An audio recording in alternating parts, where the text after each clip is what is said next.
Review of animal. ముందుగా ఒక విషయం చెప్పాలి. ఇప్పుడున్న జనరేషన్లో రెగ్యులర్ ఆడియన్స్ని 3 గంటల 22 నిమిషాలు థియేటర్లో కూర్చోబెట్టి ఎంటర్టైన్ చేయడం అనేది చాలా కష్టమైన పని. మరి అలాంటి ఛాలెంజింగ్ టాస్క్ని తీసుకొని యానిమల్ మూవీతో మన ముందుకు వచ్చిన యూనిక్ డైరెక్టర్ సందీప్ రెడ్డి వంగ గారు ఈ స్టీరియోటైప్ ఫార్ములా విషయంలో సక్సెస్ అయ్యారా లేదా అనేది మూవీ చూసాక నా ఎక్స్పీరియన్స్ చెప్పాలంటే నాకైతే నచ్చింది. ఇలాంటి డేరింగ్ అటెంప్ట్ని జస్ట్ ఒక క్యారెక్టర్ డ్రైవెన్ ఫిలింతో కన్విన్సింగ్గా చెప్పగలగడం సందీప్ గారు ఒక్కరికే సాధ్యం అనిపించింది. అండ్ భారీ ట్విస్ట్లు, ఎంగేజ్ చేసే స్క్రీన్ ప్లేలు, హోల్డ్ చేసిన సస్పెన్స్ లాంటివి పెద్దగా లేకపోయినా కూడా రణబీర్ గారి క్యారెక్టర్ ఒక్కటే పట్టుకొని మొత్తం కథ అంతా నడిపించేశారు.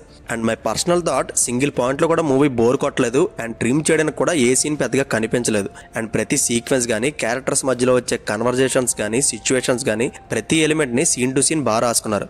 బట్ కొన్ని లూప్ హోల్స్ ఉన్నాయి, అవేంటి ఎండింగ్లో చెప్తాను. అండ్ అర్జున్ రెడ్డి మూవీలో ఎలా అయితే ప్రొటాగనిస్ట్ ఎమోషన్ చుట్టూ మూవీ రన్ అవుతుందో, ఈ యానిమల్లో కూడా నాన్న మీద కొడుకున్న ప్రేమ ఎంత ఎక్స్టెండ్ వరకు వెళ్తుందో చైల్డ్హుడ్ నుంచి లెక్క పెట్టుకుంటే ఒక 50 yearsలో అతని ట్రాన్స్ఫర్మేషన్ చూపెడతారు. అండ్ ప్రతి స్టేజ్ చాలా బాగుంటుంది. అయితే ఈ మూవీలో నాకు బాగా నచ్చిన విషయం స్టోరీ టెల్లింగ్.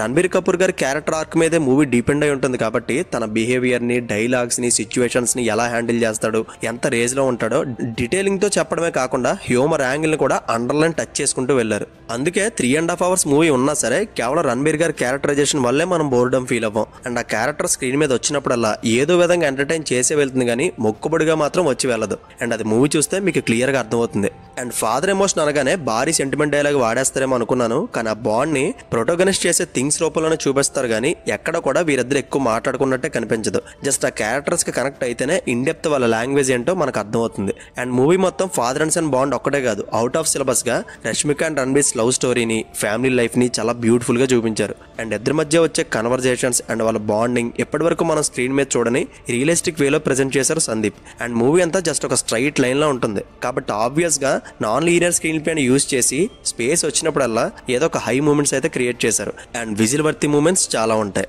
సో ఈ మూవీలో కొన్ని డ్రాబ్యాక్స్ చెప్పాలంటే రైటింగ్లో ఇంటెన్స్ డ్రామాని క్రియేట్ చేయలేదు. జస్ట్ మూవీ అంతా ఎమోషన్ మీద బేస్ అవుతూ సిచ్యువేషన్స్తోనే రన్ అవడం లూప్ హోల్ అనిపించింది.